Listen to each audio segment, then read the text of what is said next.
Dans le Coran, il y a beaucoup plus de versets qui prescrivent la connaissance que le port du voile. Raison pour laquelle... Donc pour vous, le voile est en contradiction avec la connaissance ? C'est une question. En tout cas, je remercie Sarah El-Attar, qui est manifestement brillante, très intelligente, très argumentée et très solide sur ses convictions. Et je porte un foulard. Oui. Non mais c'est important. Ça, c'est difficile. On peut être voilé d'ailleurs chez Peugeot ? Bien sûr, oui. Bien sûr. Et moi, je travaille avec des ouvrières qui sont voilées. Peut-être pas à la chaîne, quand même. Mais bien sûr que si. Ah bon, il n'y a pas de problème de sécurité à la chaîne non, au contraire, vous vous attachez les cheveux. Donc, n'allez pas sur ce terrain-là, vous avez tout faux. Personnellement, j'ai travaillé pendant plusieurs années avec mon voile et puis je le disais tout à l'heure, il y a plusieurs entreprises qui n'ont pas de problème avec ça. Donc effectivement, on a le droit d'avoir des désaccords et puis vous le soulignez tout à l'heure, mais je ne comprends pas et je ne suis pas du tout d'accord avec cette position.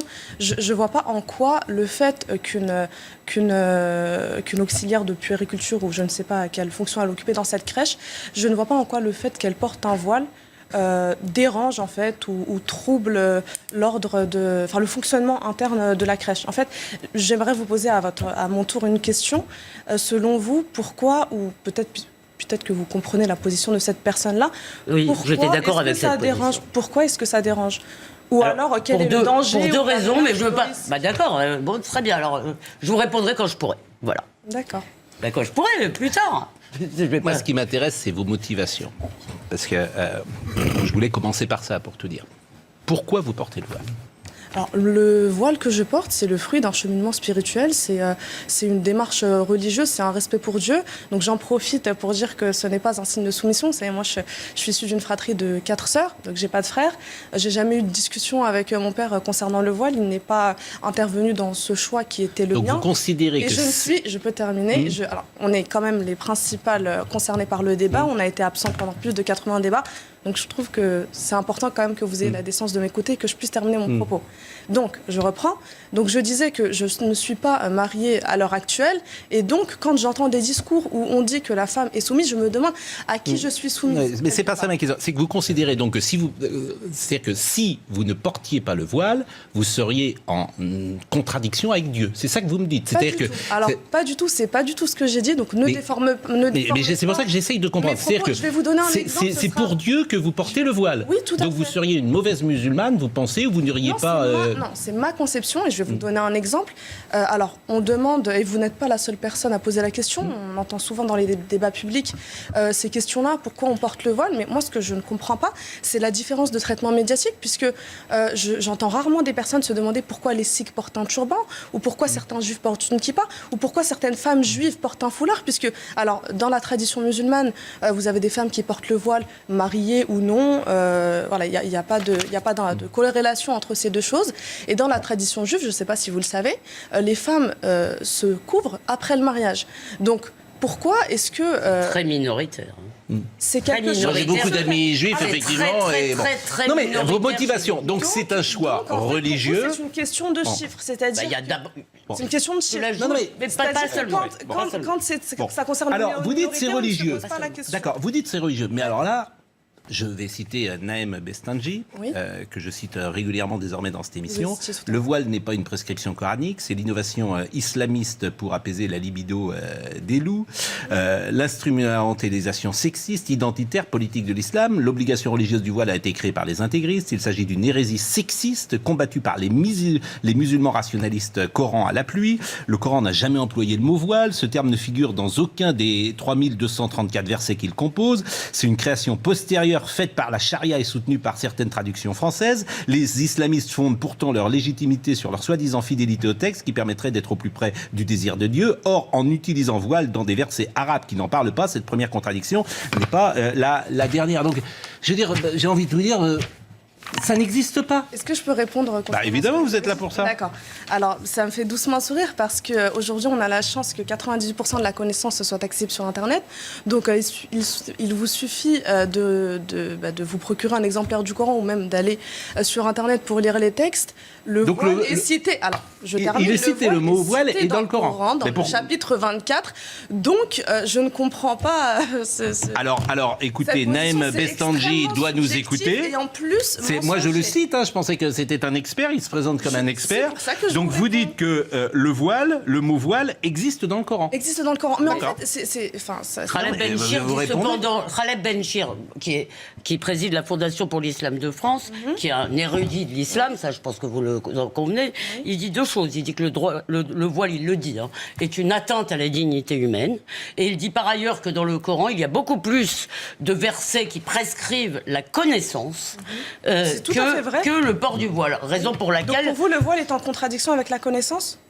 C'est une question. Est-ce que pour vous, le voile... Non, mais il a été quand on a fait la loi de 2004. Moi, je me demande, aujourd'hui, je me pose la question, est-ce qu'on défend la laïcité ou est-ce qu'on est en train de tomber dans le laïcisme ? Puisque la laïcité n'est pas une nouvelle religion qui tend à effacer ou à supprimer toutes les autres. C'est l'art de vivre ensemble. C'est Gérard Leclerc qui veut vous poser deux questions. Oui, deux choses. Vous dites que vous n'avez subi aucune pression, je vous crois complètement. Est-ce que vous n'avez pas le sentiment quand même que justement, c'est pas le cas, notamment dans les quartiers, où là, il y a une vraie pression sur les filles, sur les jeunes filles, pour qu'elles... dans les quartiers. Et ça n'existe pas. À la bonne personne. Et ça n'existe pas. Mais pas du tout. En fait, il y a aucune, vous pouvez dire dans les quartiers, il y a aucune jeune fille qui subit une pression de sa famille, de son père, de ses frères. Dans le quartier et du quartier. Ça n'existe pas. Est-ce que je peux répondre ? Oui. Alors, je pense il doit exister des personnes qui portent le voile sous la contrainte, qui portent le foulard sous la contrainte. Aujourd'hui, ce que je vous dis, c'est que ce n'est pas la majorité. Et on est nombreuses à avoir l'impression que vous voulez généraliser en fait ce phénomène isolé et nous coller cette étiquette. Moi, et la deuxième question.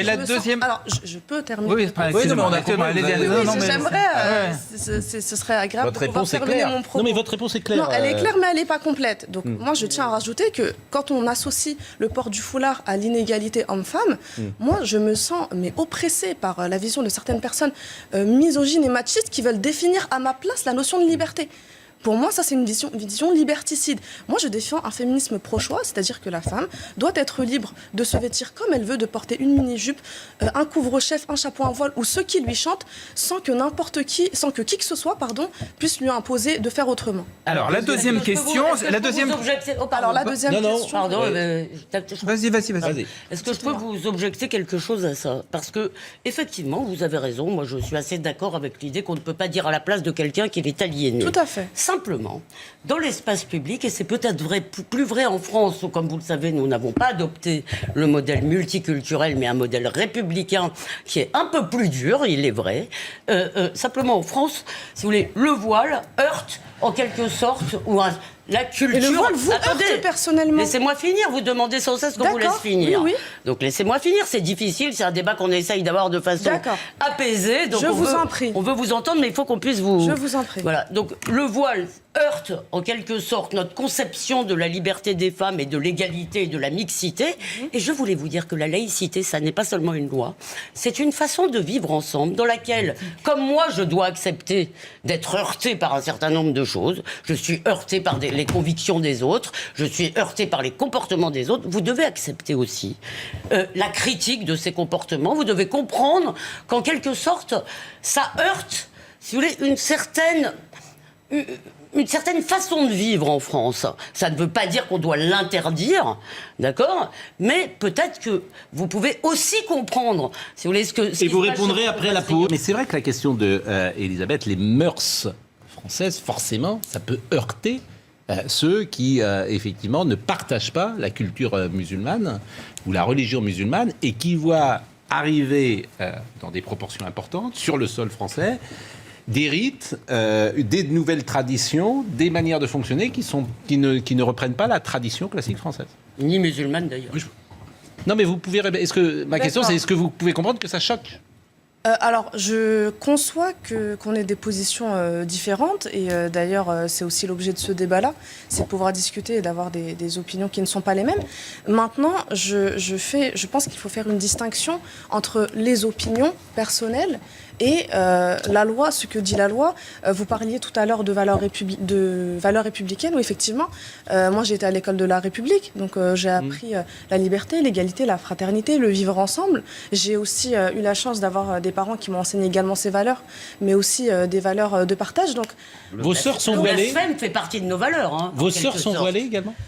Oui. Le droit au blasphème. Vous avez dit tout à l'heure, vous êtes toutes par choix. On est 4 sœurs. Vous êtes 4 sœurs. Votre maman est voilée ? Oui. Ouais. Et votre grand-mère était voilée? Non. Et le droit au blasphème aussi fait partie de nos valeurs. Deux mots, non. D'abord, Frédéric Durand. Excusez-moi, je termine de répondre parce que tout à l'heure vous disiez être heurté. Alors vous disiez le voile. Alors le voile peut vous heurter personnellement.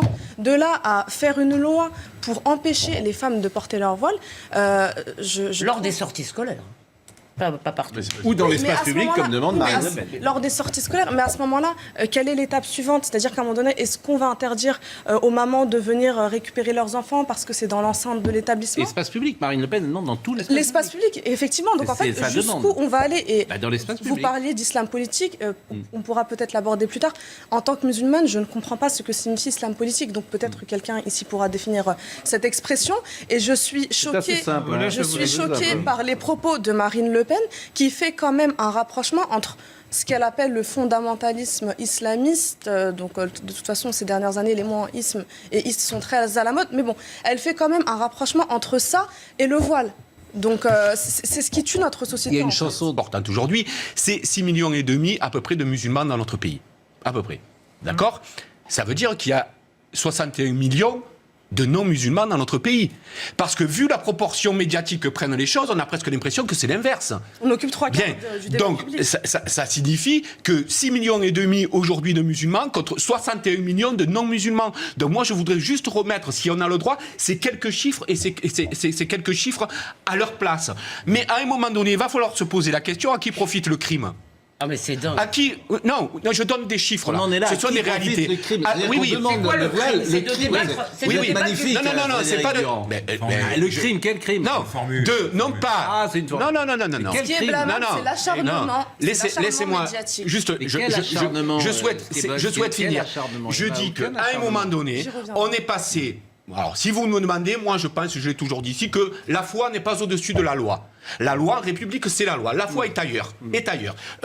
Donc, maintenant, qu'on soit passé de terrorisme, d'immigration à terrorisme à voile, je pense qu'il y a là des amalgames extrêmement dangereux parce Personne que ça ne fait dit ça. soupçonner. Personne ne dit ça. Non, si, beaucoup de gens Mais disent ça. non, Vous ne le personne dites pas. dit ça. Vous ne le Mais dites pas. personne ne le dit. Non, mais mais Le Pen. Écoutez, Mais non, elle ne dit pas ça non plus. Non, mais lorsqu'on profite de ce Personne. débat pour dire qu'il faut interdire Jean-Pierre le Mercier. voile partout. On peut être voilé d'ailleurs chez Peugeot?